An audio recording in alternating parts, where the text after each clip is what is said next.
Welcome to the Cleats and Curtains podcast. I'm Abby Heverin. And I'm Grace Luby. And today we will be exploring the parallel lives of theater kids and athletes in high school. Just to help you guys get to know us a little bit better, I have been performing since I was around 6 years old. And I've been playing soccer since I was 3.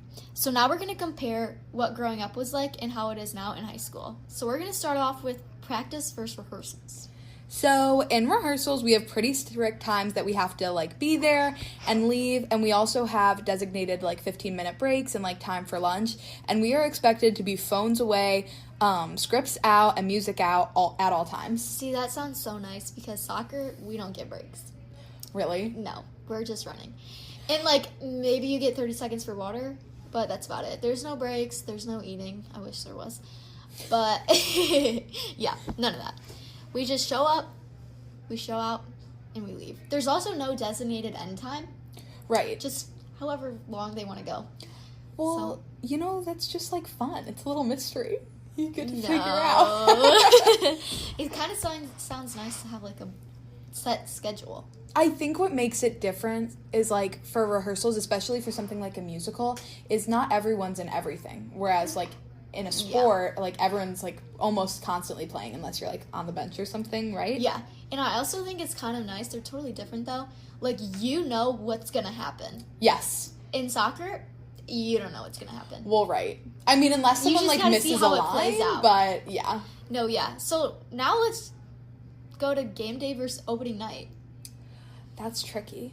Do you want to start with game day? Sure. Well, I feel like opening night is more grand for you guys because we have games all the time. Yes. But there's only one opening night, really, for one play. Correct. So, I don't know. I just think games are normalized. They happen 3 times a week at least in high school. So, I mean, there's not as much as a hype around games as there is for opening night, I would assume. Sure. I think this goes back to, your point of what you were saying about, what's going to happen. Opening night is, the one night where you really don't know what's going to happen. Because we only have about a week to work with crew and, lighting and tech and everyone. So there's always the possibility that someone could say the wrong line, or a mic can go out, or a spot won't go on at the right time. And so it's kind of nerves, and just, everyone's there, everyone's watching. Yeah. It's just, it's the moment when everyone's actually looking back at you. Yeah, so I would kind of compare that to our first game of the season, but still it kind of doesn't really match opening night for you guys. Still, jitters. Yeah, for real. So, coaches versus directors. Honestly, I have no knowledge on directors. I don't have any knowledge on coaches. Okay, you start. Okay, directors. I am privileged enough to be really close with all of my directors, and so honestly, sometimes it feels like we're just going to grandma's house, and we're just all, and it's family game night, and it's competitive, it's stressful, but whatever, but sometimes they really hunker down, and you kind of never know what kind of mood they're gonna be in, and they're people too, and so are we, so it's difficult. But sometimes rehearsals are really strict, but then other times we'll have Saturday rehearsals, or we have a Monday one coming up, and we're there from 9 to 4. And it's just you're in and out working on different things, but typically those are more lax. Sometimes we'll bring in breakfast in the morning or whatever, and everyone has a good time. You don't seem to agree. No, see, soccer is not a trip to grandma's house unless your grandma makes you run laps. So, yeah. No goofing off at soccer practice. If you goof off, you run. Ooh. If you're late, you run. All that. I don't think you guys run in theater. No. Yeah. But, I mean, sometimes we do get to eat food. We'll have team bonding and, our coaches will make us breakfast, but that happens maybe once a year. Right. So, yeah. No goofing off. And you already know your coach is going to come in and yell at you. It's game faces on. We practice how we play. Okay. So there's no room for goofing off. I think that's kind of where it differs, because practice how you play, whereas with theater, for a show, you start from square one. Yeah. You guys, for varsity, right? Yeah. You all know what you're doing. And obviously sure. You're practicing, plays and stuff like that. Yeah. How dumb do I sound? You're practicing or whatever, but you know what it is you're going to practice. We're, sure. learning things for the first time. When I look at music, I'm expected to sight read, which I really Yeah, see, can't that just do. right over my head. Well, right. But, yeah. And you were talking about team bonding, which is, like, crazy because, like, as much as I think we are a team, like, working together, we never team bond because, like, team bonding is, like, if I crack, like, nobody laugh. Like, that's our team bonding. Like, if I'm belting a note and I go, then, like, we just, like, we accept it and we keep going. But there's never a time where we, like, sit down and, like, sing Kumbaya. Oh. You know, like, it's, like, we don't have, like, those types of stuff. I see. Because it's a short period of time. Like, I'm not with these people forever. Like, musical, we start in January and we're done in April. And, like, but the whole time, it's, like... Business. It's like a ladder. Because you're climbing. You're, like, starting from the bottom and then, like, going to the top. Yeah, I guess I never realized, like, you're learning something new every day. Mm-hmm. Us, we learn from a young age, and you're just building upon it. Like, Sure. you already have the basis, you know what you're doing. You're just kind of, like, perfecting it, really. But Yes. you are, like, fully learning new things, which is so interesting. Yeah. Dang. Okay. Now, I feel like there's such a stigma around standing ovations. Like, I feel like it's such a big deal. Have you ever had one? I have. Oh. It's a good feeling. It's a good feeling. Because, like... Wait, can I ask a question? Yeah, of course. Like, are standing ovations not standard? Like, I feel like... You know, it really depends. Because I feel like, why wouldn't you stand up and clap? I agree. That's how I view it, but, like, that's also coming from someone who, like, does this. So, like, whenever I, like, go and see, like, someone I know in a show, I always stand up for them. Even if they're, like, bottom of the belly ensemble or if they are, like, the lead role. Yes, exactly. Okay. But my first ever show I ever did, I was Fiona in Shrek. Ooh. And, like, I had, like, a huge ovation, but, like, when I came out for my first number. So I was singing, and people were hooting and hollering in the audience. Why? Because you were because so it was good? the first time that they, like, well, sure. Sure. But it was the first time they, like, saw me on stage. It was the first time I had come out in my costume or whatever and sang. And, like, you heard my voice, and then I came out from behind the tower. It was, like, a great experience. Like, it's like, so wow, cool. Like... They like me. They really like me. Yeah, see, none of that in soccer. Oh, I'll stand for you if you score. No, like, people will stand up and clap, but it's more of like a, yay. Sure. You know? Yeah. But, yeah, I mean, like, if I were to compare, like, a team win to a standing ovation, I really can't. Because team wins aren't as grand, you know? They're kind of expected to happen, whereas a standing ovation is like a treat. Like, team wins, you play to win. Well, to have fun, too, yes. But, like, the goal is to win. Yes. So, like, if you don't win, like, why would people cheer for I you? get that, yeah. You know like, I'm not singing for an ovation. Exactly. Yeah. I get that. Okay, so now let's get into some, like, stigmas here. Oh, okay. Do you believe athletes are actually confident? I think... It's, like, one of those things. What just happened? Is it the Heisman? Yeah. Look at me. Okay. Look at what I know. I don't even play football. Because wasn't there... I think there's, like, been stuff happening where, like, this one player was, like, really cocky and, like, really, like, overly confident, and he didn't get it. But, like, then the one guy, Mendoza? Fernando. He got it? Fernando. He's so cute. Like, I love it. He won or whatever, and he was just... he wasn't an underdog by any means, but he was, like, humble. Yeah. And so I think it's, like, kind of that idea. But I think that goes for, like, how I would read anyone. Like, the people who are overly confident and stuff, like, I sometimes view them as, like, overcompensating for, like, something they don't have. Yes. I so agree with Abby because, athletes, it's good to be confident because you play best when you feel confident. I'm sure that's the same for theater. You do better when you feel confident. But, like, I think it gets to the point where, like, you can be overconfident and it's more of, like, an ego thing then. And, like, you're kind of, like you said, you're compensating for something you don't have. You're trying to fill in your skills with your ego. Yes. And I think that's where it kind of gets a little bit rocky. I agree. And I think that goes, like, even outside of sports. Oh, for sure. Like, that goes for everyone. I just think sometimes, you know, there's, like, a big jock on campus and everyone's like, oh, my God, he's so cool. Yes. No. Like, I don't think that's real. No, me neither. There's a difference between confident and cocky. I agree. Okay, so now, I'm sorry.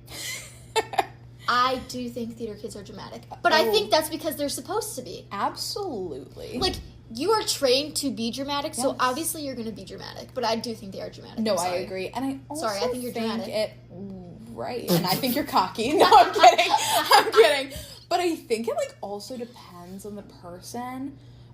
me and my friend Carly, we always joke that we're not theater kids, we're kids who do theater, because apparently we just think we're better than everyone. Oh, yep, so maybe you are cocky kidding. too. Yeah, right? But no, it's just, like, honestly, it depends on who you are, but, like, I'm the queen of, like, overreacting, or, like, making a big deal, whether it's, like, big or little, but, like, all day, because, like, the one thing is, like, if you were ever in a show, by the grace of God, like, put me on a soccer field, if we were ever to, like, switch roles, like, the one thing with, like, being on stage is they're always telling you to, like, play it up.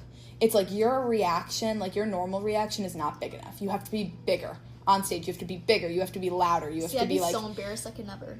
Yes. But then it, like, becomes so normal that then you're in the real world and you're, like, la, la, la, and you're, like, being all crazy. And then people are, like, oh, what's wrong with you? Like, what? Like, what?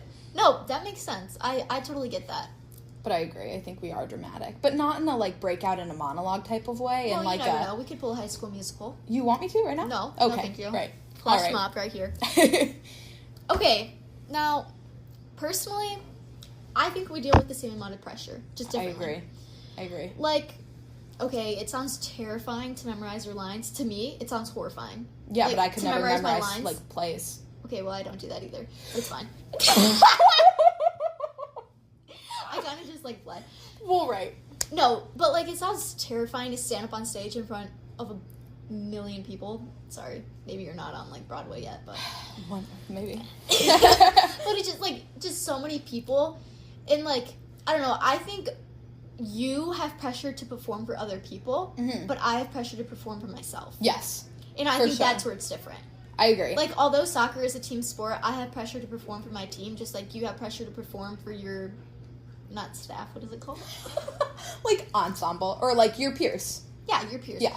You have pressure to perform for them, but I have pressure, like, I guess we both are a part of a team. I think, like, with you, it's like, I've always thought of it as, like, you're not playing just for yourself. No. Like, if you mess up, one, you're messing up for yourself, and you're messing up for your team. Yeah, a teammate always has to recover for you. I guess that's, like, similar to you. Like, if you drop a line or forget a line, like, your peer has to pick it up. Sure, but, like, also, like, if I were to crack on stage and, like, my voice, like, went out or whatever, that looks bad on me. It doesn't look bad on everyone else. So I think, like, that's, like, kind of where pressure is different. And I also feel like in soccer, if you make a mistake, no one really notices because the game keeps moving. Like, it's moving so fast. Say I kick the ball out of bounds, no one notices because it just keeps going, like, 5 seconds later. Exactly. But if you mess up a line and everyone's looking around on stage, like, they know you messed up. Silence. So I feel like that just seems way more terrifying to me. I think it's also just, like, how the standards we hold ourselves to.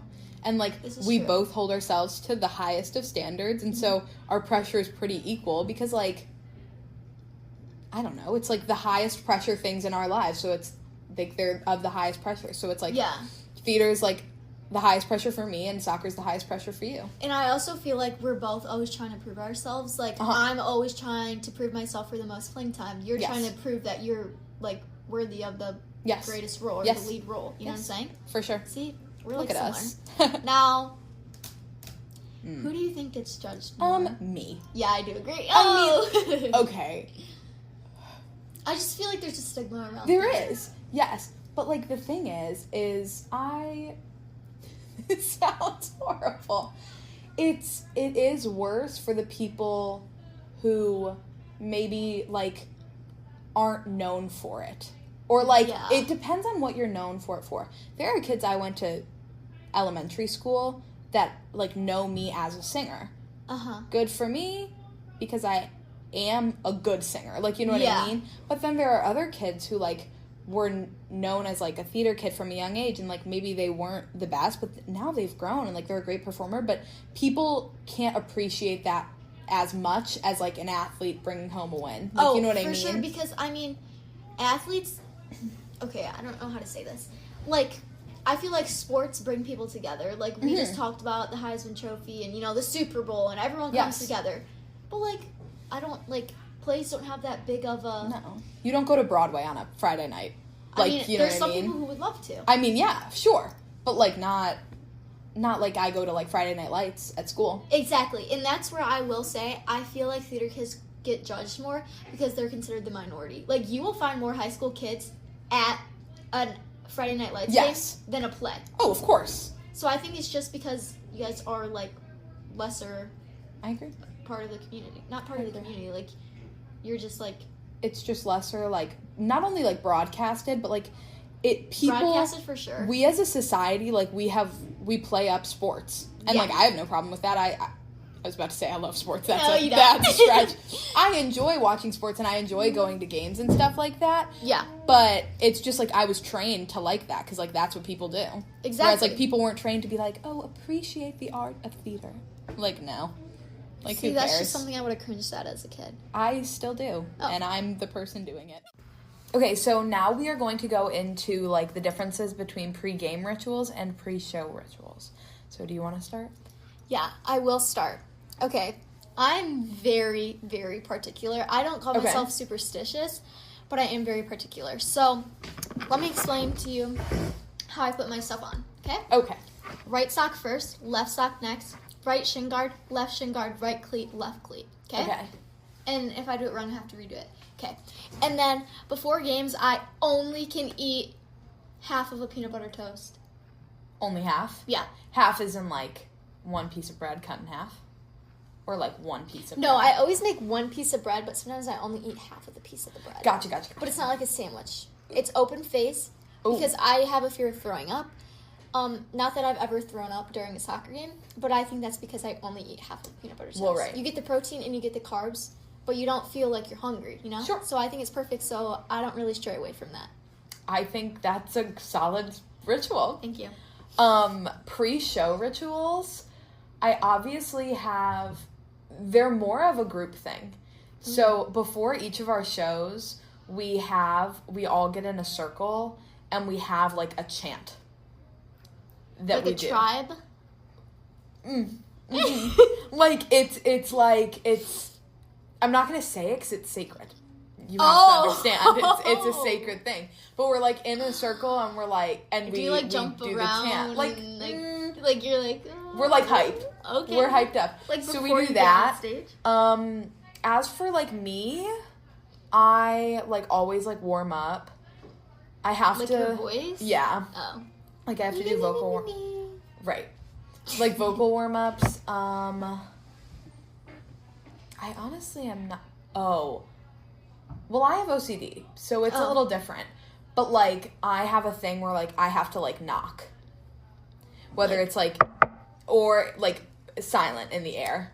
And, like, it's, like, a 3 times type of thing or whatever. Mm-hmm. But, like, that's, like, for when I do anything important. But, like, pre-show rituals... That's just kind of like a group. Is there something you eat specific, like you have a fear of throwing up on stage? Eat. Oh. Yeah, what if your show's at like 7 p.m.? I'll eat during the day. But like by the time, like our call time is typically 5:30. 5:30 on, I typically don't drink. It's like Red Bull, water, cough drops. Huh. See, yeah, strictly water for me before games. Literally, some people, like, walk into the locker room and they're drinking, like, a Celsius. No, I will puke. Really? Yeah, no. Well, like, for me, my voice gets, like, gravelly. Like, if I eat. Because it's, like, stuff, like, in my system. So I try to keep it as, like, clear of a path as possible. I don't like to eat before games because I just feel, like, more free on an empty stomach. No, I get that. But, like... I don't know. Otherwise, I just, like, play awful if I'm, like, hungry and I don't have any energy. So half a toast? That's, like, half a toast. That's me. Okay. Or some Cheerios. You love your Cheerios. I always have Honey Nut Cheerios on me. Always. Yeah. Always. Okay, so now we're going to play this little game we came up with where I'm going to ask Abby 2 questions about soccer. And I'm going to ask Grace 2 questions about theater. Okay, ready? Yes. How many players do you think are on the field for DGS girls soccer at one time? I'm feeling like 8. Not bad. Not bad. A little bit higher. 10. Little bit higher. 11. Yes!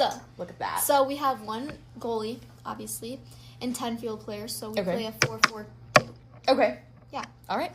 Does that make sense? Yes. Or did you not just understand? Nope, I gotcha. Okay. Yep. Okay. When you're practicing for a musical, there's lots of different components.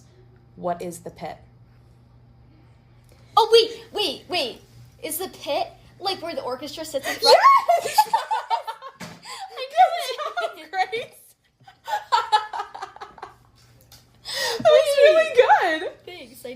Okay, ask me one. Okay, so if a team is like, if two teams are tied at the end of a game, after they do overtime, what happens? If they're still tied after overtime, what happens?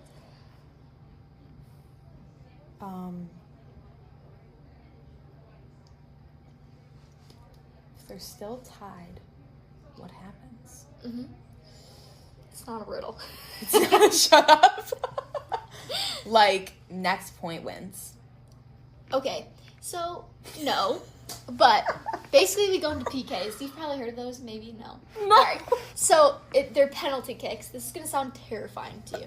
Okay? Oh, no. So, 5 players from one team on the half line, 5 players from the other team on the half line, okay? Mm-hmm. The ref and the 2 goalies, alright? Okay. There's this little mark in the goalie box Uh-huh. for the ball, Uh-huh. right? And one player goes up there from each team, and you take turns, and like whoever has the best record out of 5 wins the game. So Okay. the 2 goalies switch sides. One player from one team comes up and shoots. The goal is obviously to make it, but it's just you and the goalie. Like, there's no defense, there's nothing. So it's basically all accuracy, and it's terrifying for the goalie because you're standing there, like, by yourself. Yeah. And you're just trying to guess which way to dive. So it's, like, terrifying. And do I think it's a fair way to win a game? Probably not. But, yeah, so then the goalies take turns and switch off when, like, their team's not kicking, and, yeah, and then that decides who wins. Okay. That is, you're right, horrifying. Yeah, that's terrifying. Okay, I have one. I feel like you're more knowledgeable about theater than I am about soccer. No, that was a lucky guess. I just figured, like, the pit was an open area, and it's not like you have, like people, like, jumping up and down at your musical, so I was just guessing, like, what would go I'm there. gonna be in the pit. I bought pit tickets to the musical, guys. Okay, I don't know if you'll know what this is, but you know how there's voice parts when you're singing? Like a narrator? What's a voice part? Like when you sing? Yeah, but more specific. Like you... Like, what's my voice part? Like, for example, like, I have one. But my voice part is different than Jack's voice part. Is it just the part you're playing? No. That's your role. Voice part? Yeah. Is it just the time you voice? I don't know! So your voice part refers to the range in which you sing. So I'm a soprano 1. Which means... The only soprano I've heard of is the show. Like the mafia? Yes. So, Wait. Isn't there, like, soprano and, there's, like, one for a little one? It's, like... It goes highest to lowest. Yeah. Okay. What does it start with? An A. I learned this all in, like, 3rd grade music Yeah. class. Second letter? L. Acapella. That's when you sing without instruments. So, soprano, alto, tenor, bass. Those are the big 4. The big 4. The big 4. But typically, those So you parts... sing at the highest level. It's not level as in terms of, like, best to worst. Oh, no, I know. Like, level you're in terms of, the like, highest highest to pitch. lowest. Yes. Oh. Typically. Okay. So, like, but sometimes it's divided in 2, so soprano 1 and soprano 2. So I'm a soprano 1, which means I'm going, like, all the way up. But then Jack is, like, a bass 1, which means he's at, like, the top of the bass range. Sure. For sure. Does a bass mean really low voice? Yes. Like a bass. Yes. A bass is deep. Deep. Very Okay. deep. Yes. But then there's also other terms. So follow-up question. You ready? What would a mezzo-soprano be? Mezzo-soprano. Well, soprano's the highest pitch. Uh-huh. Mezzo. Is that a low end of a soprano?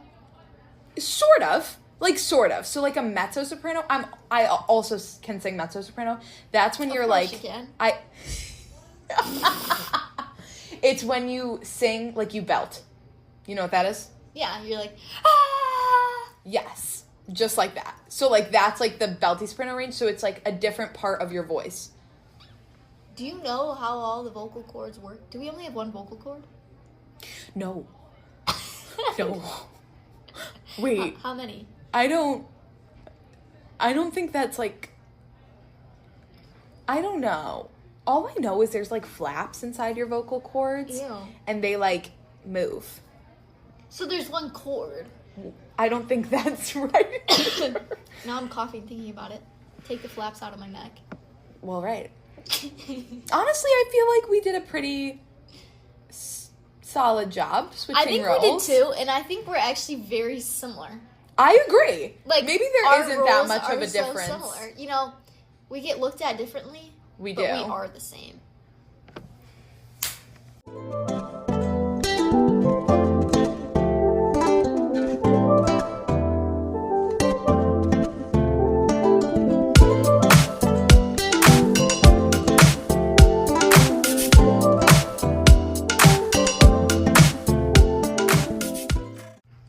I'm Abby Heverin. And I'm Grace Sluby. Thank you so much for joining us on this week's episode of Cleats vs. Curtains. And don't forget to tune in next time.